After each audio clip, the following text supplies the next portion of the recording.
আসসালামু আলাইকুম। হৃদয় ভাঙা গর্জন, অহংকার নাকি অনুপ্রেরণা, আজকের এই ভিডিওতে থাকছে। আজ আমরা কথা বলবো এমন এক বিষয় নিয়ে যেটা গত কয়েকদিনে সোশ্যাল মিডিয়া ঝড় তুলছে।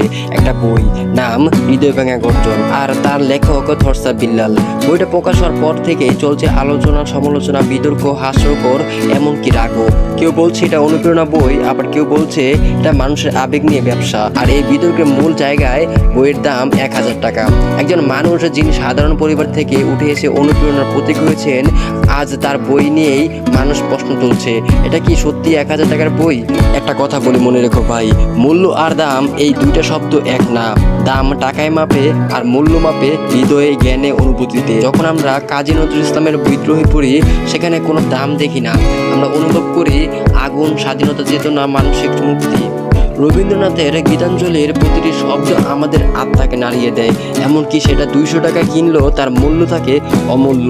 তাহলে প্রশ্ন আসে, একটা বই যেখানে প্রতিটা পৃষ্ঠা 4 থেকে 6 লাইনের পাশে ইংরেজি অনুবাদ এবং মূল বিষয়বস্তু সীমিত, সেটাকে 1000 টাকা বিক্রি করা কি ন্যায্য?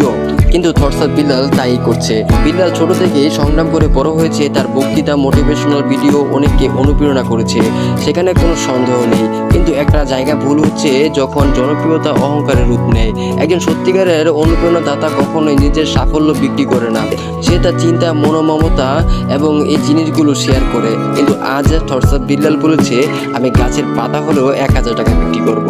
এই কথা অনেকে মজা হিসেবে নেয়নি, অনেকে বলেছে এটা তো পাগলামি, এটা অহংকার। আর এখানে মানুষ বিল্লালকে হারিয়েছে, তার চরিত্রের বিনয় হারিয়ে গেছে দাম নির্ধারণের অহংকারে। অনুপ্রেরণা মানে মানুষকে উঁচুতে তোলা, তাদের ভিতরের আলো জ্বালানো, না যে নিজের জনপ্রিয়তা দিয়ে টাকার পাহাড় বানানো। অনুপ্রেরণা হলো যে ছাত্রের ব্যর্থতা পরও তুমি তাকে সাহস দাও, যে মা তার সন্তানকে হারিয়ে ভেঙে পড়েছে তাকে তুমি বলো তুমি পারবে, যে যুবক হতাশ হয়ে জীবন শেষ করতে চায় তাকে তুমি নতুন পথে ফেরাও। কিন্তু যদি অনুপ্রেরণা কন্টেন্ট হয়ে যায় আর অনুপ্রেরণা দাতা ব্যবসায়ী হয়ে যায়, তাহলে সেই আলো নিভে যায়। মানুষ এখন আগের মতো বোকা নয়। আজকাল কেউ যখন 1000 টাকা অনুভূতির পাতা বিক্রি করে, মানুষ সেটা বুঝে ফেলে। কেননা পাঠক জানে যে বই হৃদয় ছোঁয় সেটার মান টাকায় নয়। একজন পাঠক বই কিনে অনুপ্রাণিত হতে চায়, কিন্তু যদি মনে হয় আমাকে ঠকানো হচ্ছে, তখন সেই লেখককে সম্মান দেয় না, ঘৃণা করে। আর বিল্লাল এখানেই শেষ। আর থরসা বিল্লাল এখন সেই জায়গায় এসে পড়েছে যেখানে তাকে কেউ অনুপ্রেরণা না বলে ব্যবসায়ী বিল্লাল বলছে। এটাই দুঃখজনক, কারণ সে একসময় সত্যি মানুষের মন ছুঁয়েছিল, কিন্তু এখন সে নিজের ব্র্যান্ডের বন্দী।